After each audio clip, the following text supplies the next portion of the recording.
नमस्कार दोस्तों, सनातनी दिव्य मंत्र चैनल में आपका स्वागत है। सभी लोग जानते हैं कि 26 सितंबर 2024 यानी गुरुवार के दिन पितृपक्ष की नवमी तिथि पड़ रही है दोस्तों। और यह वह गुरुवार है जो पितृपक्ष महीने में पड़ने वाला सबसे बड़ा गुरुवार नवमी तिथि है, क्योंकि यह पितृपक्ष महीने में पड़ रहा है। और आप सभी लोग जानते हैं कि पितृपक्ष का महीना 18 सितंबर से शुरू होकर 2 अक्टूबर तक चलेगा। गुरुजी ने कहा कि इस पितृपक्ष महीने का अपना एक अलग महत्व होता है। पितृपक्ष महीने में आपके पितर इस धरती पर आते हैं, और अगर हम उनको प्रसन्न करने के लिए कोई भी उपाय करते हैं तो वह आपसे प्रसन्न हो जाते हैं। तो दोस्तों, इस गुरुवार नवमी तिथि के दिन आपको यह उपाय अवश्य ही करना चाहिए। और दोस्तों, आप सभी लोग जानते हो, पितृपक्ष गुरुवार नवमी तिथि का अगर सबसे बड़ा कोई उपाय है तो वह एक चुटकी काला तिल वाला उपाय है। तो दोस्तों, इस गुरुवार नवमी तिथि के दिन आप लोगों को इस एक चुटकी काला तिल वाला उपाय को जरूर करना है। बहुत सारे लोग होंगे जिन लोगों ने इस उपाय को ना किया हो, मतलब पूरा साल निकल गया, उन्होंने किसी भी दिन इस एक चुटकी काला तिल वाला उपाय को ना किया हो। पर दोस्तों, आपके पास एक आखिरी मौका बचा हुआ है, जो कि 26 सितंबर पितृपक्ष गुरुवार नवमी तिथि के दिन है। तो इस दिन आप लोगों को इस वाले उपाय को जरूर कर लेना है। भले ही आपने पूरे साल भर इस उपाय को ना किया हो, पर अगर आपने इस श्राद्ध पक्ष महीने की पितृपक्ष गुरुवार नवमी तिथि के दिन अगर इस वाले उपाय को कर लिया, तो आपको इस उपाय को करने का वह फल मिलेगा जिसकी आपने कभी कल्पना भी नहीं करी होगी। इसीलिए आप लोग इस वाले उपाय को एक बार जरूर कर लेना, ताकि आप लोगों के हाथ से यह मौका ना जा सके और आपको इस उपाय को करने का फल मिल सके। दोस्तों, यह उपाय पंडित जी ने अपनी अभी की ही शिव महापुराण की कथा में बताया है, जिस उपाय को आज हम आपको बहुत अच्छे से समझाने वाले हैं। इस वीडियो को देखने के बाद इस उपाय को समझने के लिए आपको कोई और वीडियो को देखने की जरूरत नहीं पड़ेगी। तो चलिए दोस्तों, उपाय को शुरू करते हैं। देखिए, यह इस पितृपक्ष महीने के गुरुवार नवमी तिथि के दिन यह इतना खास होता है, इतना महत्वपूर्ण होता है। देखा गया है कभी कभी बड़े बड़े पूजा पाठ अनुष्ठान से जो मनोकामना पूर्ण नहीं होते, वह पितृपक्ष महीने के दिन एक छोटे से उपाय करने से ही आपकी मनोकामना पूर्ण हो जाती है। और बहुत सारे लोगों ने इस उपाय को किया भी है, और उनको इस उपाय को करने का फल भी जरूर मिला है। अगर आप लोग भी इस उपाय को करना चाहते हैं तो आप इस उपाय को पहले अच्छे से समझ लेना, सुन लेना, उसके बाद करना। आपको इस उपाय का फल जरूर मिलेगा। और इस उपाय को कर लेने से आपके घर में चाहे किसी भी प्रकार की दुख और समस्या क्यों ना चल रही हो, आपको उसका कारण भी नहीं पता है कि भाई यह समस्या किस कारण से चल रही है, उसका कुछ भी कारण हो सकता है। जैसे पितृदोष हो सकता है, या किसी भी तरह का मंगल दोष भी हो सकता है। तो इस दिन आप लोगों को एक चुटकी काला तिल वाला उपाय कर लेना है। यह एक ऐसा उपाय है जिस उपाय को अगर किसी विशेष दिन पर किया जाए तो भाई उस विशेष दिन का जो है वह तो हमें मिलता ही मिलता है। पर हमने उस दिन पर इस एक चुटकी काला तिल वाला उपाय को किया है तो हमें उससे भी बड़ा फल मिलता है, और फल बहुत जल्दी मिलता है, क्योंकि आप इस उपाय को बहुत ही बड़े और विशेष दिन पर कर रहे हो। तो चलिए अब उपाय के बारे में बात करते हैं, लेकिन उससे पहले आप लोगों को यह जानना आवश्यक है कि आखिर यह उपाय किस समय करना है, किसको करना है और कैसे करना है। तो चलिए हम आगे आपको वीडियो में एक एक करके बता देते हैं। लेकिन उससे पहले अगर आप लोग हमारे चैनल पर नए हैं तो हमारे चैनल को सब्सक्राइब कर लेना, और इस वीडियो को लाइक करके कमेंट बॉक्स में श्री शिवाय नमस्तुभ्यम ओम नम शिवाय जरूर टाइप कर देना। तो दोस्तों, इस एक चुटकी काला तिल वाला उपाय को हमें इस पितृपक्ष महीने के गुरुवार नवमी तिथि के दिन कैसे करना है, किसको करना है, किस समय करना है और कहां पर करना है, यह सारे सवालों के जवाब आपको इस वीडियो में मिल जाएंगे। और जो यह वीडियो देखेगा भाई, उसको एक चुटकी काला तिल वाला उपाय जरूर करना चाहिए, क्योंकि इस दिन काला तिल का भी बहुत ही बड़ा और विशेष महत्व होता है। और जब बात आ जाए एक चुटकी काला तिल वाला उपाय की, तो यह सोने पे सुहागा वाली बात हो जाती है, और यह एक बहुत ही बड़ा उपाय हो जाता है इस पितृपक्ष महीने के गुरुवार नवमी तिथि का। तो अब दोस्तों, इस एक चुटकी काला तिल वाला उपाय को आखिर करना किसको है, सबसे पहले हम लोग वह बात जान लेते हैं। तो देखो, घर की जो बड़ी माताएं बहनें होती हैं, उन माताओं बहनों में से कोई भी एक बड़ी माता बहन इस वाले उपाय को कर सकती है। और दोस्तों, अगर आप चाहे तो अपने घर में से सभी सदस्यों को भी इस उपाय को करवा सकते हैं। अगर किसी व्यक्ति की खुद की कोई मनोकामना है, खुद की कोई दुख और परेशानी है जो कि वह अपने लिए ही करना चाहता है इस वाले उपाय को, तो वह खुद अपने लिए भी कर सकता है। बाकी अगर कोई घर में से ऐसा है जो कि अपने पूरे घर परिवार की सुख और शांति के लिए यह वाला उपाय करना चाहता है, तो भाई वह भी कर सकता है। उसमें भी कोई दिक्कत वाली बात नहीं है। कहने का मतलब यह है कि इस उपाय को हर एक सदस्य भी कर सकता है और पूरे घर परिवार के सदस्य के लिए घर की बड़ी माताओं बहनों में से कोई एक माता बहन भी कर सकती है। माताएं बहनें अगर घर में उपस्थित ना हो या वह यह वाला उपाय ना कर पा रही हो, तो फिर घर का कोई बड़ा सदस्य भी इस एक चुटकी काला तिल वाला उपाय को कर सकता है, चाहे फिर वह पुरुष ही क्यों ना हो। उसमें कोई भी दिक्कत वाली बात नहीं है। उसके बाद में दोस्तों जो अगला प्रश्न निकल कर आता है वह यह आता है इस उपाय को लेकर कि आखिर इस उपाय को हमें किस समय करना है, सुबह के समय करना है कि शाम के समय करना है। तो देखो, इस वाले उपाय को आप लोग सुबह के समय भी कर सकते हो और शाम के समय प्रदोष काल में भी कर सकते हो। अब अगर आप पूछो कि भाई साहब सबसे उत्तम समय कौन सा रहेगा इस एक चुटकी काला तिल वाला उपाय को करने का, तो हम आपसे बस यही कहेंगे कि इस उपाय को आप सुबह के समय करेंगे तो ज्यादा बेहतर होगा। बाकी अगर शाम के समय भी करेंगे तो भी अच्छा होगा, उसमें कोई भी दिक्कत वाली बात नहीं है। तो अब दोस्तों जो अगली सबसे बड़ी और महत्वपूर्ण बात आती है वह यह आती है कि सुबह अगर हम उपाय को करेंगे तो हमें कितने बजे से ले कितने बजे तक के बीच में करना है, और शाम के समय प्रदोष काल में करेंगे तो हमें कितने बजे से लेकर कितने बजे के बीच में करना है। तो देखो, सुबह जितनी जल्दी हो सके आप उपाय को करने की कोशिश करना। बाकी अगर किसी कारणवश लेट भी हो जाओ, थोड़ी देर भी हो जाए, तो 10 या 11 बजे तक भी आप उपाय कर लेना, पर 12 बजे से ज्यादा देरी ना हो। ठीक है, इस बात का ध्यान रखना।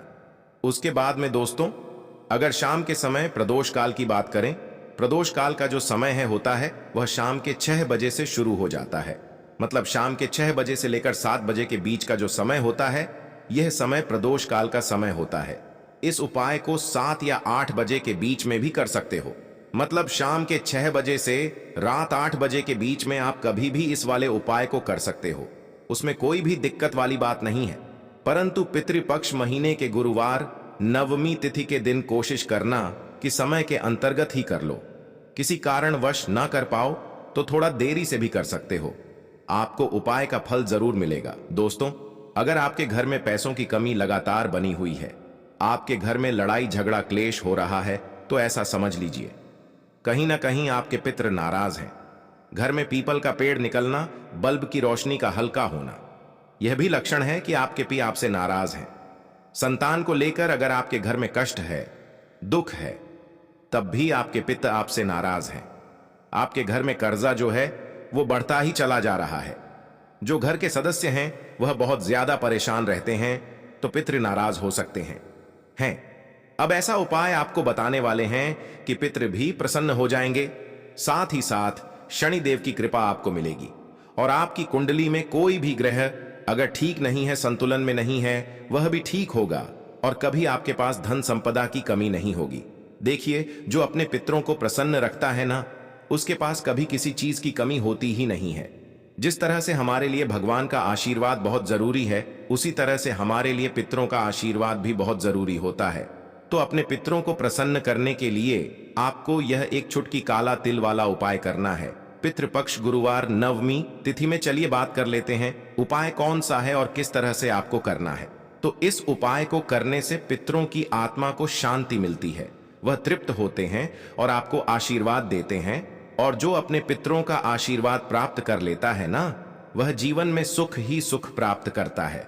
कभी भी उसके जीवन में दुख नहीं आते हैं धन को लेकर, तो वह व्यक्ति कभी परेशान नहीं होता है। अब देखिए, आपको क्या करना है, थोड़ा सा जल लेना है, उसके अंदर आपको क्या करना है, एक चुटकी काला तिल डालना है और दक्षिण दिशा की तरफ फेस करके, यानी दक्षिण दिशा की तरफ अपना मुख करके आपको अपने पितरों के लिए यह जल में काला तिल डालकर अर्घ देना है। तो इस तरह से यह उपाय आप अपने घर पर कर सकते हैं, अपने घर की छत से कर सकते हैं, घर का आंगन है अगर बड़ा, वहां से कर सकते हैं। बस दक्षिण दिशा की तरफ फेस आपको करना है, यह चीज ध्यान रखनी है, क्योंकि जो दक्षिण दिशा है यह हमारे पितरों की ही दिशा होती है। तो जब भी आप यह उपाय करें, पितरों से क्षमा याचना करें, और इस छोटे से उपाय को करने से आप खुद देखेंगे कि पितृ इतने प्रसन्न हो जाएंगे, आशीर्वाद देकर ही जाएंगे, और कभी आपके जीवन में पितृदोष नहीं लगेगा। पितृ नाराज है तो भी प्रसन्न होंगे, नाराज नहीं है तो कभी नाराज नहीं होंगे। तो आप कोशिश करें कि अगर जीवन के कष्टों को जल्दी से जल्दी खत्म करना है, ना तो पितरों को प्रसन्न कर लीजिए, इस उपाय को कर लीजिए। जाने अनजाने हमसे कभी ना कभी ऐसी भूल चूक हो जाती है कि पितृ नाराज हो जाते हैं। तो यह पहला उपाय है जो कि काले तिल से आपको करना है। एक चुटकी काला तिल डालकर आपको अपने घर में इस तरह से इस उपाय को कर लेना है। बात कर लेते हैं अब दूसरे उपाय की। देखिए, पितृपक्ष का जो समय होता है, पितृपक्ष का जो समय होता है यह हमारे पितरों का होता है, क्योंकि पितृपक्ष में हमारे जो पितृ होते हैं यह धरती पर आते हैं और अपने बच्चों को आशीर्वाद देकर जाते हैं, और यह देखते हैं कि इनके बच्चों ने इनके लिए क्या क्या तैयारी कर रखी है। अब अगर आप इनके लिए तैयारी करेंगे, इनकी पूजा अर्चना करेंगे, उपाय करेंगे, तो ये इतना आशीर्वाद आपको दे जाते हैं कि ऐसा समझ लीजिए दुख कष्ट आपके दरवाजे तक नहीं आते हैं, आपके द्वार तक नहीं आते हैं। इसीलिए कहते हैं पितरों का आशीर्वाद बहुत जरूरी है, क्योंकि जिसे पितरों का आशीर्वाद मिलता है वो अपने जीवन में सुख धन सब कुछ बहुत आसानी से प्राप्त कर लेता है। अब देखिए, हमारे घर में जहां पीने का पानी रखते हैं यह हमारे पितरों का स्थान होता है ना? तो एक दीपक यहां पर आपको जरूर लगाना है। शाम के समय में एक दीपक घर की दक्षिण दिशा में जरूर जलाना है, ठीक है ना? शाम के समय में ही कोशिश करें कि जब आप दीपक जलाएं, ठीक है ना?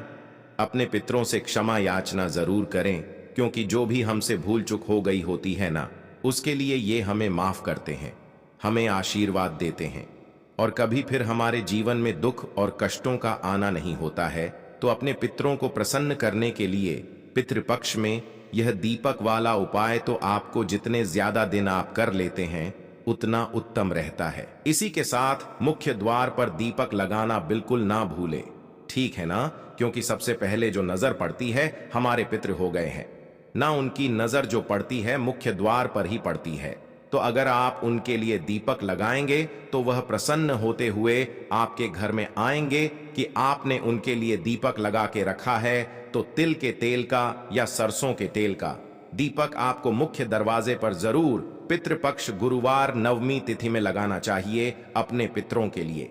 इसी के साथ अगर आप जल में काला तिल डालकर महादेव की शिवलिंग पर चढ़ाते हैं तो कितना भी बड़ा पितृदोष आपके घर में हो, पितृ चाहे कितने भी नाराज क्यों ना हो, पितृ तुरंत प्रसन्न होते हैं। बस ध्यान रहे कि जल जो आप लेंगे वह आपको अपने घर का ही लेना है, और उसमें काला तिल जरूर डालना है और महादेव की शिवलिंग पर चढ़ाना है। देखिए, जब भी आप अपने घर का जल महादेव की शिवलिंग पर चढ़ाते हैं, अपने पितरों का ध्यान करते हुए वो जल सीधे आपके पितरों को प्राप्त होता है, सीधे आपके पितरों तक पहुंचता है। इसीलिए जब भी आप पितृपक्ष में महादेव की शिवलिंग पर अपने घर का जल चढ़ाएंगे वो सीधे जाकर आपके पितरों को प्राप्त होगा, और पितृ जो है ये आपके तृप्त हो जाएंगे। तो कोशिश करें कि जब भी आपको समय मिले, चाहे एक बार करें, आपको पितृपक्ष में महादेव की शिवलिंग पर काले तिल डालकर जल को जरूर अर्पित करना चाहिए, क्षमा याचना करनी चाहिए। और अगर एक सफेद पुष्प आप जहां से शिवलिंग से जल नीचे की तरफ गिरता है ना, वहां एक सफेद पुष्प चढ़ा देते हैं तो यह सोने पर सुहागा हो जाता है। तो पितृपक्ष गुरुवार नवमी तिथि में यह ऐसा उपाय है जो करता है, कभी पितृ नाराज नहीं होते और धन की वर्षा घर में हमें हमेशा होती रहती है। तो चलिए अब बात कर लेते हैं तीसरे उपाय की। कौन सा है वह तीसरे उपाय जो कि पितृपक्ष गुरुवार नवमी तिथि में करने से आपके घर में हमेशा सुख समृद्धि आती है, धन आता है, वैभव आता है, मां लक्ष्मी की कृपा बरसती है, और कभी भी ऐसे घर में पैसों की कमी नहीं होती है। तो जो उपाय अब आपको बताने जा रहे हैं, इस उपाय को करने से हमेशा धन की वर्षा घर में होती रहेगी और स्थिर लक्ष्मी का आपके घर में वास होगा। आपको क्या करना है, एक लोटे में जल लेना है, एक चुटकी काला तिल डालना है, थोड़ा सा उसमें मिश्री शक्कर के आने या फिर गुड़ डालना है, ठीक है ना। मीठा जल तैयार करना है काला तेल डालकर। अब यह जल आपको चढ़ाना है। पीपल के पेड़ में पितरों का वास होता है। पीपल के पेड़ में त्रिदेव का वास होता है। पीपल का पेड़ माँ लक्ष्मी को बहुत प्रिय है। माँ लक्ष्मी इसमें वास करती हैं। पीपल का पेड़ शनिदेव को बहुत प्रिय है। तो जब भी यह उपाय आप करेंगे ना पितृपक्ष में, तो इसका तो इतना चमत्कार है कि इसका चमत्कार आप खुद अपने जीवन में देखेंगे। जब आप अपने जीवन में अपने भाग्य को चमकता हुआ देखेंगे तो पितृपक्ष में गुरुवार नवमी तिथि दिन आप इस उपाय को कर लेना और काला तिल डालकर मीठा जल तैयार करके आपको पीपल के पेड़ में चढ़ाना है। अब देखिए, अगर आपको गाय का कच्चा दूध मिल जाता है तो गाय के कच्चे दूध में तिल में मिला लें, थोड़ा सा गुड़ या चीनी मिला लें, उसे आप पीपल की जड़ में चढ़ाएं। लेकिन बहुत सारी जगह हैं ऐसी जहां गाय का दूध आसानी से नहीं मिल पाता है, तो जल से आप यह उपाय करें। बहुत ही उत्तम उपाय है।